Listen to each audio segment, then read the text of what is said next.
Hello everyone, welcome back to my channel. It's time to tell a story. 2012 ഇറങ്ങിയ the tower എന്ന ഒരു south Korean disaster thriller മൂവിയാണ് ഇന്ന് ഞാൻ നിങ്ങളോട് പറയാൻ പോകുന്നത്.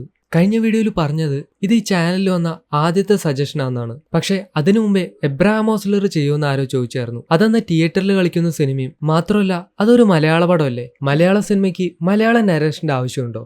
നമ്മളെല്ലാവരും മലയാളികൾ തന്നെയല്ലേ. അങ്ങനെ നോക്കുമ്പോൾ ഈ കൊച്ചു ചാനലിൽ വന്ന രണ്ടാമത്തെ സജഷനും ആ സജഷനിൽ നിന്ന് ഞാൻ ചെയ്യുന്ന ആദ്യത്തെ സിനിമയാണിത്. ശ്രീരാഗ് എന്ന് പറഞ്ഞിട്ടുള്ള ഒരു പുള്ളിയാണ് ഈ പടം സജസ്റ്റ് ചെയ്തത്. പക്ഷെ അതിനെല്ലാം മുമ്പ് ഞാൻ ഈ പടം കണ്ടിരുന്നു. ഇപ്പൊ ഇത് ചെയ്യാൻ വേണ്ടിയിട്ട് ഞാൻ വീണ്ടും ഇരുന്ന് കാണേണ്ടായി. ഇനിയിപ്പോ സിനിമയിലേക്ക് കിടക്കാം. കൊറിയയിലെ തന്നെ ഏറ്റവും വലുതും ലക്ഷറി ആയിട്ടുള്ള ഒരു ടവറാണ് ടവർ സ്കൈ എന്ന് പറയുന്നത്. അങ്ങനെ അവിടെ ഒരു വലിയ ഫംഗ്ഷൻ നടക്കുന്ന സമയത്ത് ആരും പ്രതീക്ഷിക്കാതെ ഒരു അപകടം നടക്കുകയാണ്. ആ അപകടത്തിൽ ആ ബിൽഡിങ്ങിന് തീ പിടിക്കും. അവിടെ ഒരുപാട് പേര് കുടുങ്ങിപ്പോവുകയും ചെയ്യാണ്. അങ്ങനെ അതിൽ കുടുങ്ങിയ ആൾക്കാർ എങ്ങനെ രക്ഷപ്പെടുന്നു എന്നുള്ളതാണ് ഈ സിനിമയിൽ കാണിക്കുന്നത്. ഈ പടത്തിൽ 2 നായകന്മാരുണ്ട്.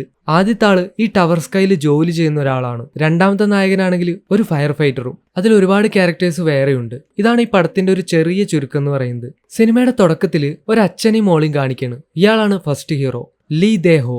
ഹാന എന്നാണ് മോളുടെ പേര്. നമ്മുടെ കഴിഞ്ഞ പടത്തിലെ വില്ലത്തിയുടെ പേര്, ഏത് സൗണ്ട് ഓഫ് മാജിക്കിലെ. പക്ഷെ ഹാനയ്ക്ക് അമ്മയില്ല, അച്ഛനാണ് അവളുടെ എല്ലാ കാര്യങ്ങളും നോക്കുന്നത്. ഈ നായകനെ നമുക്ക് ഷോർട്ടാക്കി ലീ എന്ന് വിളിക്കാം. അപ്പോ ലീ ആണ് മോളെ നോക്കുന്നത്. ഇന്ന് ക്രിസ്മസ് ആണ്. ന്യൂസിലെല്ലാം വെതർ റിപ്പോർട്ട് പറയുന്നത് ഇത്തവണ സ്നോ പെയ്യില്ല എന്നാണ്. ഇത് കണ്ടിട്ട് ഹാൻ ഒരുപാട് സങ്കടപ്പെടുകയാണ്. അപ്പൊ നമ്മുടെ ലീ പറയും, ന്യൂസിലൊന്നും പറയുന്ന പോലെയല്ല, ഇത്തവണ എന്തായാലും സ്നോ പെയ്യും. പക്ഷെ മോൾ ഇതൊന്നും വിശ്വസിക്കില്ല. അപ്പൊ ലീ പറയും, മോൾക്ക് അച്ഛനെയാണോ വിശ്വാസം അതാ ടിവിയിലെ വെതർ ഗേളിനെയോ? അപ്പൊ മോള് പറയും വെതർ ഗേളിനെയാന്ന്. കാരണം എല്ലാ തവണയും സാന്താക്ലോസ് വരും എന്ന് പറഞ്ഞ് പ്രോമിസ് കൊടുത്ത് ലീ അവളെ പറ്റിച്ചുകൊണ്ടിരിക്കുകയാണ്. അപ്പൊ ലീ പറയാണ്, അത് നീ മാത്രമല്ല, നിന്റെ പ്രായത്തിലുള്ള എല്ലാ കുട്ടികളും സാന്താക്ലോസിന്റെ കാര്യത്തിൽ ഫൂൾ ആവാറുണ്ട്. പക്ഷെ ഇത് അതുപോലെയല്ല, ഇത്തവണ എന്തായാലും സ്നോ പെയ്യും. സ്കൂൾ കഴിയുമ്പോൾ അച്ഛൻ മോളെ പിക്ക് ചെയ്യാം. മോൾ ഇതുവരെ കാണാത്ത ഒരു ക്രിസ്മസ് ആണ് ഇത്തവണ എക്സ്പീരിയൻസ് ചെയ്യാൻ പോകുന്നത്. ഇത് കേൾക്കുമ്പോൾ അവൾക്ക് ഒരുപാട് സന്തോഷമാവുന്നുണ്ട്.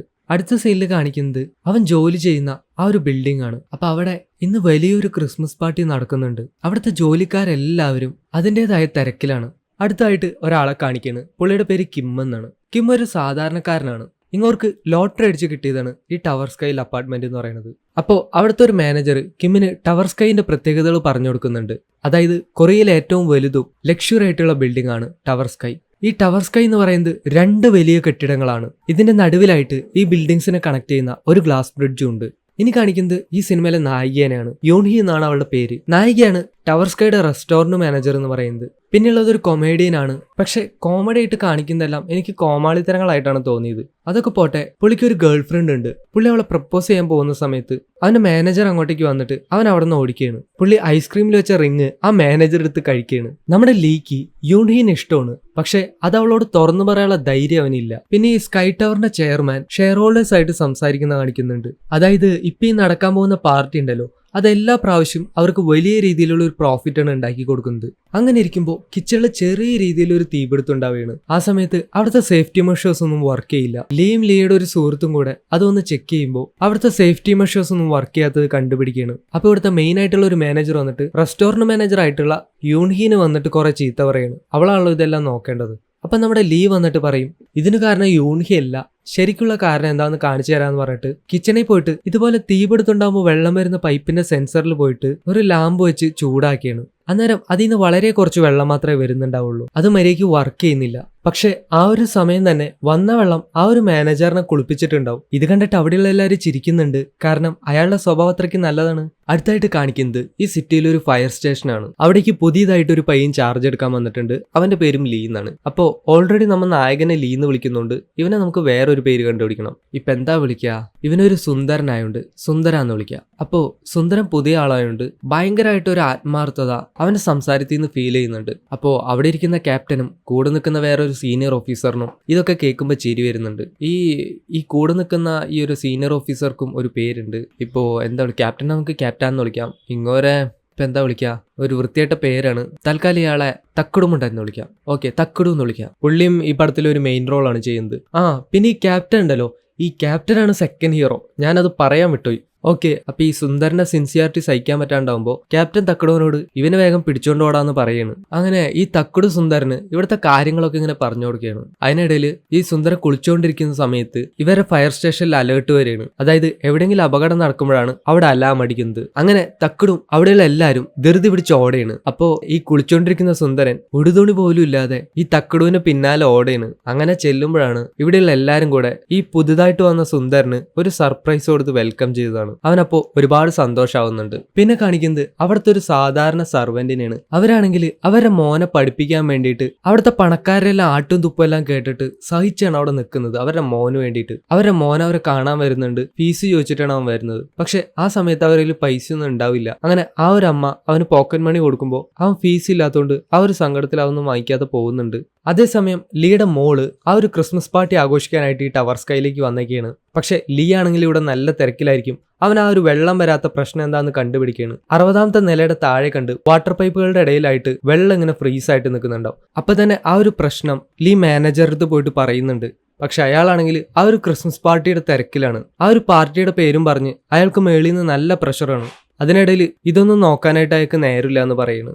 അങ്ങനെ ലീ മോളുടെ അടുത്ത് വന്നിട്ട് പറയും, അച്ഛൻ കുറച്ച് തിരക്കിലാണ്, മോള് കുറച്ചു നേരം കൂടെ ഇവിടെ വെയിറ്റ് ചെയ്താല് അച്ഛൻ വേഗം വരാന്ന് പറയുന്നു. ഹാനയ്ക്ക് ഇത് കേൾക്കുമ്പോൾ ഒരുപാട് സങ്കടമാവാണ്. അങ്ങനെ ഇരിക്കുമ്പോൾ ലീയുടെ കൂട്ടുകാരന് ഒരു ഐഡിയ തോന്നിയാണ്. അതെന്താന്ന് വെച്ചാല് നമ്മുടെ യൂൺഹി അവിടെ നിൽക്കുന്നുണ്ട്. അപ്പൊ ഈ ലീക്ക് യൂൺഹീനെ ഇഷ്ടമെന്നുള്ള കാര്യം ഈ കൂട്ടുകാരന് അറിയാം. അപ്പൊ ഈ കൂട്ടുകാരൻ മോള് വഴിയിട്ട് യൂൺഹീനെ കണക്ട് ചെയ്യാനായിട്ട് നോക്കിയാണ്. അങ്ങനെ അവൻ ഹാനയുടെ ചെവിട്ടിലെന്തോ പറയുന്നുണ്ട്. അപ്പൊ തന്നെ അവള് കരയുന്നുണ്ട്. എന്തായാലും അവരാ ഒരു പ്ലാൻ വർക്ക്ഔട്ട് ആവാണ്. ഇത് കണ്ടിട്ട് യൂൺഹി അവളുടെ അടുത്ത് വരും. അവൾ വന്നിട്ട് സമാധാനിപ്പിക്കുകയാണ്. എന്താ കാരണം എന്ന് ചോദിക്കുമ്പോൾ ഈ കൂട്ടുകാരൻ പറയുന്നുണ്ട്, ലീക്ക് നല്ല തിരക്കായോണ്ട് മോളുടെ അടുത്തിരിക്കാനായിട്ട് പറ്റില്ല, നിനക്ക് കുറച്ചു നേരം മോളെ നോക്കാനായിട്ട് പറ്റുമോ? അപ്പോ അതവള് സമ്മതിക്കുകയാണ്. അങ്ങനെ മോളും നായിക നല്ല കൂട്ടാവുകയാണ്. സംഭവം എന്താന്ന് വെച്ചാല് ലീക്ക് അവന്റെ ഇഷ്ടവളോട് പറയാനുള്ള ധൈര്യം ഇല്ലാത്തതുകൊണ്ട് മോള് വഴി കണക്ട് ചെയ്യാന്നുള്ള ഈ ഒരു കൂട്ടുകാരന്റെ പ്ലാൻ ആയിരുന്നത്. എന്തായാലും അവന്റെ പ്ലാൻ വർക്ക്ഔട്ട് ആയിട്ടുണ്ട്. അവിടുന്ന് കട്ട് ചെയ്ത് ഇവിടെ ഫയർ സ്റ്റേഷൻ കാണിക്കുകയാണ്. നമ്മുടെ ക്യാപ്റ്റൻ കുറെ നാളുകൾക്ക് ശേഷം ക്രിസ്മസിന്റെ ആ ഒരു ലീവിന് വീട്ടിലേക്ക് പോകാൻ നിൽക്കുകയാണ്. അപ്പൊ ഇയാളാണെങ്കിൽ ഒരുപാട് നാളുകൾക്ക് ശേഷമാണ് വീട്ടിലേക്ക് പോകുന്നത്.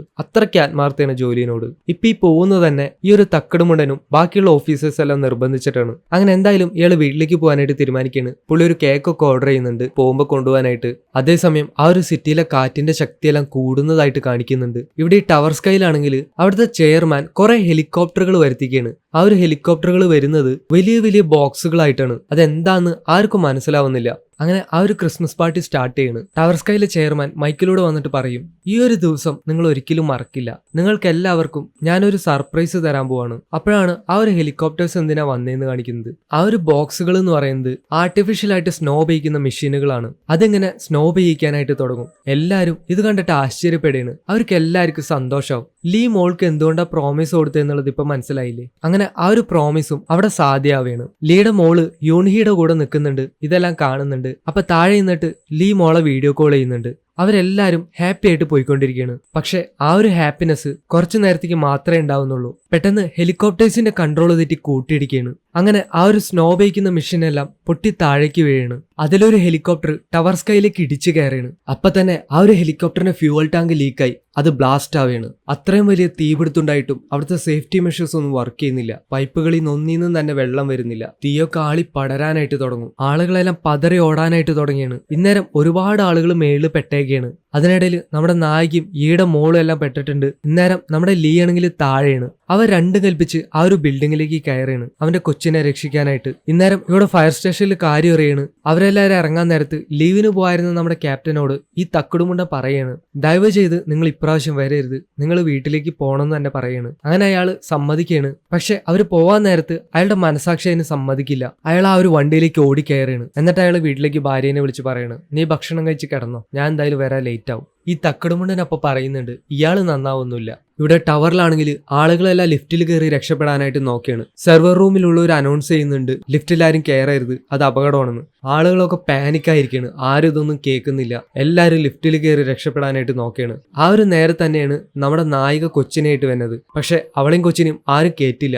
എല്ലാവരും ഇങ്ങനെ സ്വാർത്ഥരായിക്കൊണ്ടിരിക്കുകയാണ്. അവൾ പറയുന്നുണ്ട് ഈ കൊച്ചിനെങ്കിലും ഒന്ന് കയറ്റാനായിട്ട്. പക്ഷെ അവർ കേറ്റില്ല എന്ന് മാത്രമല്ല, ഓവർവെയിറ്റ് ആയതുകൊണ്ട് ആ ലിഫ്റ്റ് അടയില്ല. അതുകൊണ്ട് തന്നെ അതിലുള്ള ആ ഒരു സർവന്റിന് യാതൊരു മനസാക്ഷി ഇല്ലാണ്ട് അവർ വലിച്ചു വലിച്ചു പുറത്തിടുകയാണ്. അങ്ങനെ ആ ഒരു ലിഫ്റ്റ് അടിച്ച് അവർ താഴേക്ക് പോവാണ്. പക്ഷെ അവരറിയുന്നില്ല അവരെ സ്വാർത്ഥത അവരെ മരണത്തിലേക്കാണ് കൊണ്ടുപോകണമെന്ന്. ആ ഒരു ലിഫ്റ്റ് ഇടയിൽ സ്റ്റക്കാവും. അത് തീയിൽപ്പെട്ട് ചുട്ടു പഴുത്തുകൊണ്ടിരിക്കുന്നു. അതിനുള്ളിലുള്ള ആളുകളെല്ലാം വെന്തു മരിക്കുകയാണ്. അതേസമയം തന്നെ ലീ സെർവർ റൂമിലെത്താണ്. അവൻ ക്യാമറ എല്ലാം ചെക്ക് ചെയ്ത് നോക്കിയാണ് നമ്മുടെ നായിക മോളെയും കൊണ്ട് കയറിയിട്ടുണ്ടോ എന്ന് അറിയാനായിട്ട്. അവൻ അവരെ കണ്ടുപിടിക്കുന്നുണ്ട്. അവർ കയറിയിട്ടില്ല. പക്ഷെ അവർ രണ്ടുപേരും ലിഫ്റ്റിന് പുറത്ത് തന്നെയാണ് നിൽക്കുന്നത്. ഇവിടെ യൂൺഹി ലിഫ്റ്റിലേക്ക് ശ്രദ്ധിച്ചു നോക്കുമ്പോൾ തീ ഇങ്ങനെ പടർന്നു വരുന്നത് കാണുകയാണ്. അവള് കൊച്ചിനെ എടുത്തിട്ട് ഓടുകയാണ്. ഒപ്പം പറയുന്നുണ്ട് എല്ലാവരോടും അവിടെ നിന്ന് ഓടി മാറാനായിട്ട്. പക്ഷെ ആരും തന്നെ അത് കേൾക്കില്ല. ആ ഒരു ലിഫ്റ്റ് അങ്ങനെ പൊട്ടിത്തെറിക്കുകയാണ്. എന്തോ ഭാഗ്യത്തിന് അവളും മോളും അതിൽ നിന്ന് രക്ഷപ്പെടും. പക്ഷെ അതിനടുത്ത് നിൽക്കേണ്ടായ ആൾക്കാരെല്ലാം തീ പിടിച്ച് മരിക്കുകയാണ്. ഇത് കൂടാണ്ട് ഓരോ സൈഡിൽ നിന്നും ഒരുപാട് പേര് തീ പിടിച്ച് മരിക്കുന്നുണ്ട്. ചിലർ തീ പിടിച്ച് താഴേക്ക് വീഴുന്നുണ്ട്. യൂനി മോളെ എടുത്തുകൊണ്ട് റെസ്റ്റോറന്റിലേക്ക് പോകുന്നുണ്ട്.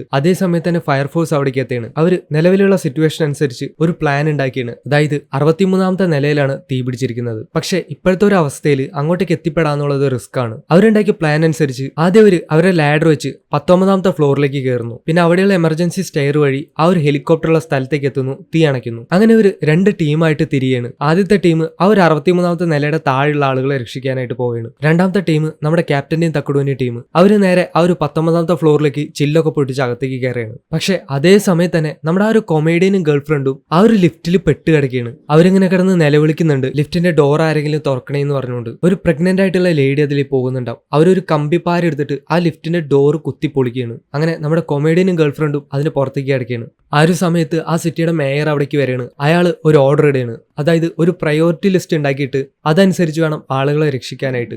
അതായത് ആദ്യം പണക്കാരെ വേണം രക്ഷിക്കാൻ. ഈ ഒരു തീരുമാനം കേൾക്കുമ്പോൾ ഫയർഫോഴ്സിന്റെ മേധാവിക്ക് ദേഷ്യം വരുന്നുണ്ട്. പക്ഷെ അയാൾ ദേഷ്യമൊക്കെ കടിച്ചു പിടിച്ച് നിൽക്കുകയാണ്. കാരണം മേയർ അല്ലേ, ഒന്നും പറയാൻ പറ്റില്ലല്ലോ. അങ്ങനെ അതിനുള്ള ഹെലികോപ്റ്റേഴ്സ് ഒക്കെ വന്നുകൊണ്ടിരിക്കുന്നുണ്ട്. അതേസമയത്ത് തന്നെ ഇവിടെ കിമ്മിനെയും ഫാമിലിനെയും കാണിക്കുകയാണ്. അവരങ്ങനെ ആ ഒരു അപ്പാർട്ട്മെന്റിനകത്ത് പെട്ടുകിടക്കുകയാണ്. അവരെ രക്ഷിക്കാനായിട്ട് ആരുമില്ല. മാത്രമല്ല അവരൊരു സാധാരണക്കാരാ. അവരെ രക്ഷിക്കാനായിട്ട് ആരും വരാൻ പോകുന്നില്ല. മേയർ ഓർഡർ ഇട്ടിരിക്കുന്നത് ആ ഒരു പ്രയോറിറ്റി ലിസ്റ്റ് അനുസരിച്ച് രക്ഷിക്കാനാ. കട്ട് ചെയ്തോടെ ക്യാപ്റ്റനും ടീമിനെയും കാണിക്കുകയാണ്. അവരിങ്ങനെ മേളിലേക്ക് പോയിക്കൊണ്ടിരിക്കുന്നുണ്ട്. അതിനിടയിൽ ക്യാപ്റ്റൻ ഒരു കാര്യം ശ്രദ്ധിക്കുകയാണ്. ചുമരൊക്കെ ഇങ്ങനെ ചൂടായിട്ട് കിടക്കുന്നുണ്ട്. സംഭവം എന്ന് വെച്ചാൽ അപ്പുറത്ത് മുഴുവൻ തീയാണ്. ക്യാപ്റ്റനും ടീമും പെട്ടെന്ന് തന്നെ അവിടെ നിന്ന് ഓടി മാറാണ്. കാരണം അവിടെ ഒരു എക്സ്പ്ലോഷൻ നടക്കാൻ പോവാ. പക്ഷെ ആ ഒരു സമയത്ത് തന്നെ നമ്മുടെ ലീ അവിടേക്ക് വരികയാണ്. അവൻ അവിടേക്ക് എത്തുമ്പോൾ തന്നെ ആ ഒരു പൊട്ടിത്തെറി അവിടെ നടക്കുകയാണ്.